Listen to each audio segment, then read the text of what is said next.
I know it's here somewhere. Finally.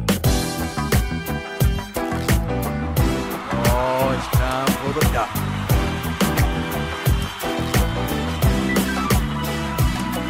You're listening to Dr. Bill, the computer curmudgeon. Take it away, Doctor.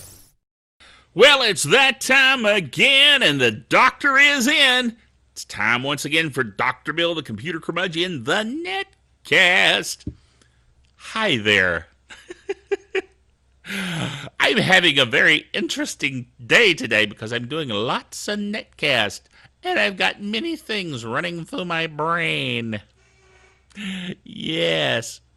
Anyway, we are proud members of the Tech Podcast Network, techpodcast.com. If it's tech, it's right here on Dr. Bill, the computer curmudgeon. Yes.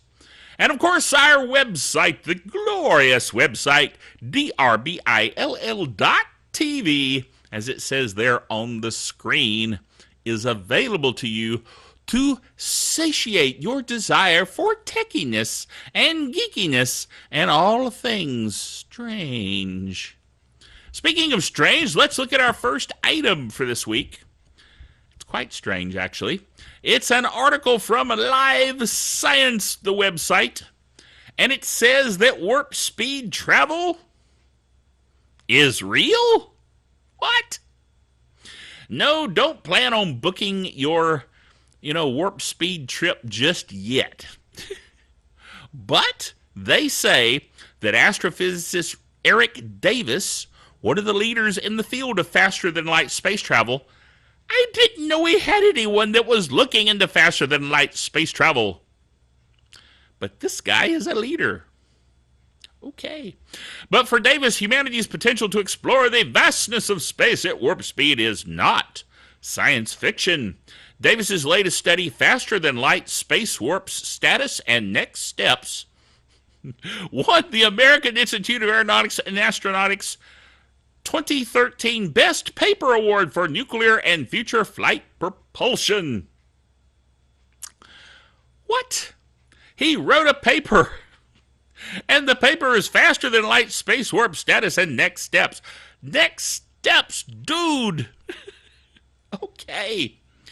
Tech News Daily recently caught up with Davis to discuss his new paper, which appeared in the March-April volume of the Journal of the British Interplanetary Society, and will form the basis of his upcoming address at Icarus Interstellar's 2013 Starship Congress in August. You think I'm making this up, but I'm not.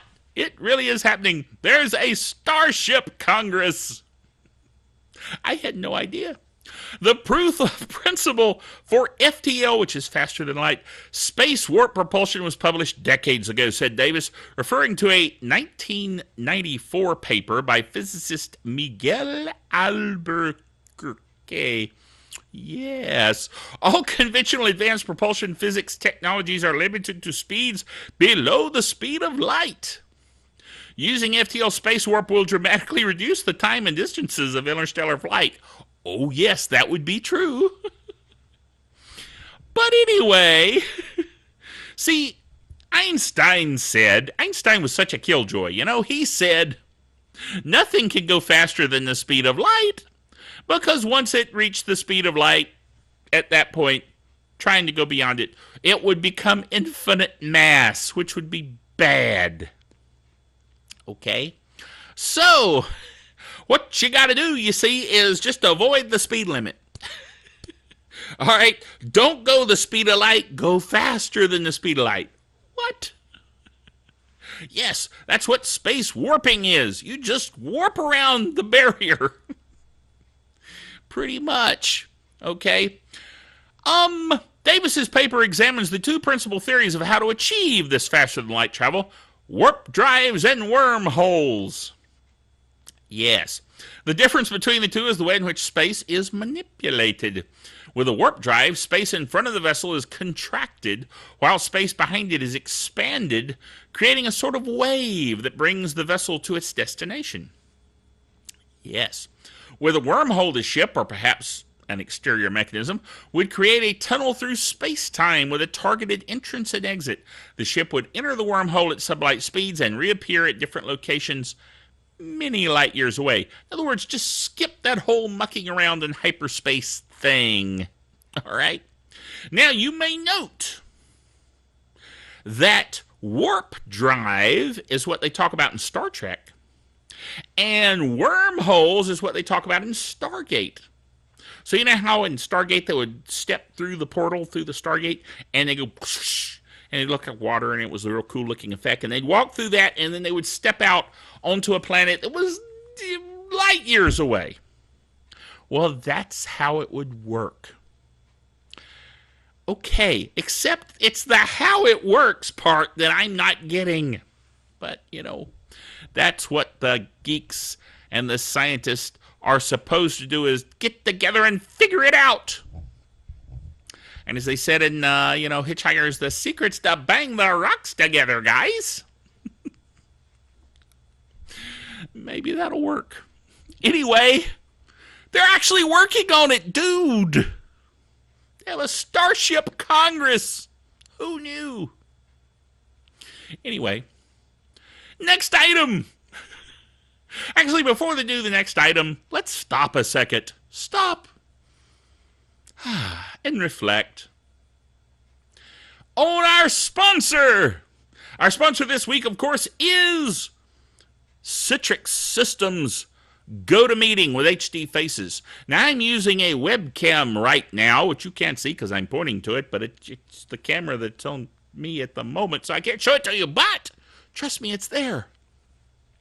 That webcam is a Logitech C920 HD webcam. And if you had a webcam like that, and your buddy had a webcam, and the other friend had a webcam, and this guy over here had a webcam, everybody had a webcam, there was an HD webcam, and you connected with GoToMeeting with HD Faces, you could see each other in HD, all that HD goodness, and be able to collaborate and share and have a meeting from many diverse locales. Yes, even on the other side of the planet. If you had one in space, you could do it from space. But at any rate, all of these folks coming together for a meeting. And you can show your desktop of your PC. You can show PowerPoint slides. You can just have a glorious meeting. Now, GoToMeeting is what you would use to do that. But first, you would have to get the free offer. Free offer, you say, Dr. Bill? Yes. Go to the GoToMeeting website, gotomeeting.com. Click on the Try It Free button, and just as the button implies, you can try it for free. You can download it, try it. It's absolutely free. But you have to enter the special code word, as it says here on the bottom of the screen, podcast, P-O-D-C-A-S-T,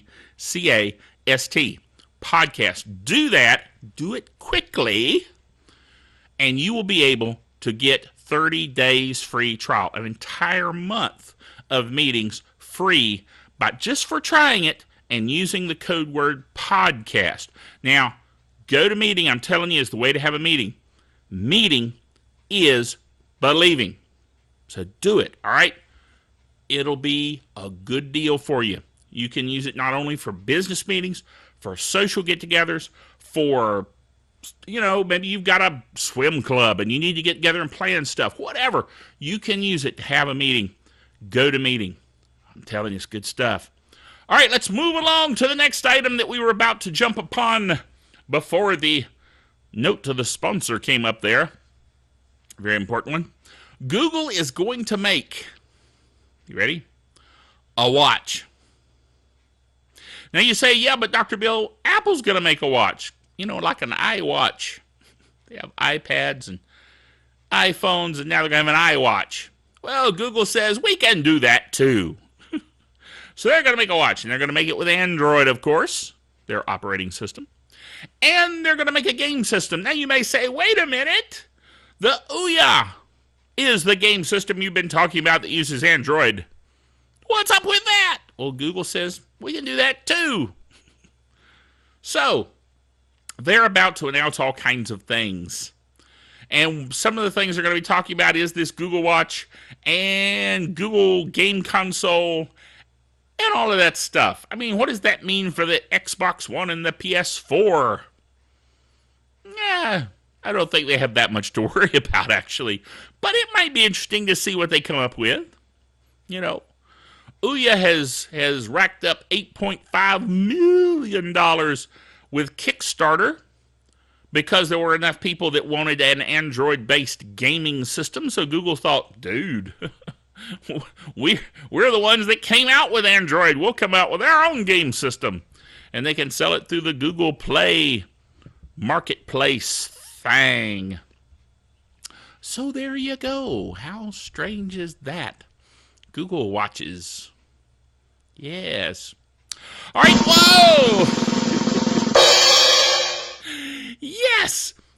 Fred's reminding us there through the drum roll that it is time for the Geek Software of the Week. Geek Software of the Week this week is a website. You might say, what? How can Geek Software of the Week be a website? Well, everything's being delivered via the web these days. And this is a service called StreamFile. So the name of the Geek Software of the Week this week is StreamFile, okay? So StreamFile.com, you go there, you sign up for a free account. Free, did I say free? Yes, free. You can pay more if you want more features and more capabilities and storage sizes and things of that nature. But with the free account, you can send up to a 4 gigabyte file by uploading it to StreamFile. They give you a link, and then you email the link to somebody. They click on the link, and then they can download the file. So let's say you wanted to send an email with an attachment, and that attachment was so big that you couldn't email it. Email comes back and goes, no, I'm not going to send that. It's too big. You'll clog up my gateway. And you go, oh, man. So what are you going to do? You create a StreamFile account, and you load it to StreamFile.com. And you get the link. You email the person the link. They download the file, and life is good. Okay? So that's what it's all about. And it's secure. Highly encrypted. Whoa, is it ever highly encrypted? 1024-bit AES encryption. Dude. So, highly secure, highly encrypted, and you can track the downloads. So, like, if you tell somebody you could download something, and then you want to know, did they actually download it, you can go check.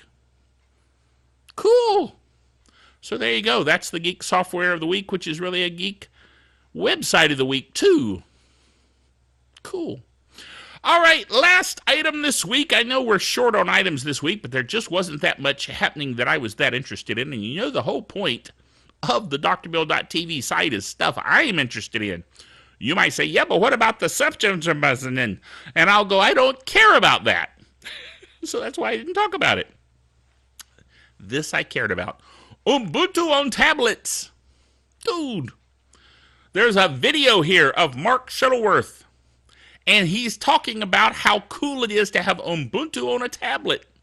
And I encourage you to actually go to the Dr. Bill website, drbill.tv, and click on this video and watch it from the old YouTube.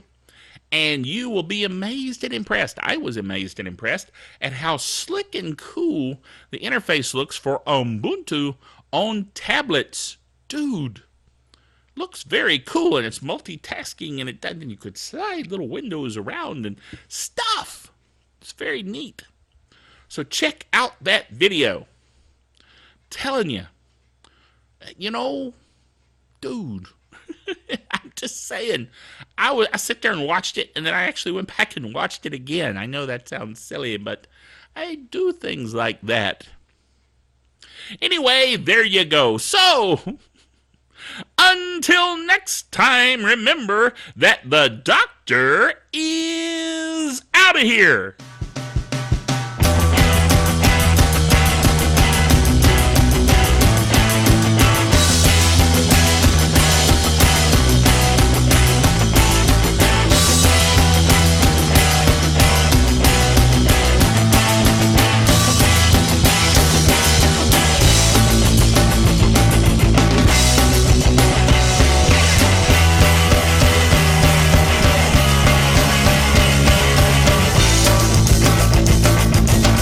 Bill the Computer Curmudgeon is a production of DrBillBailey.net with all the honors, rights, and privileges thereunto appertaining.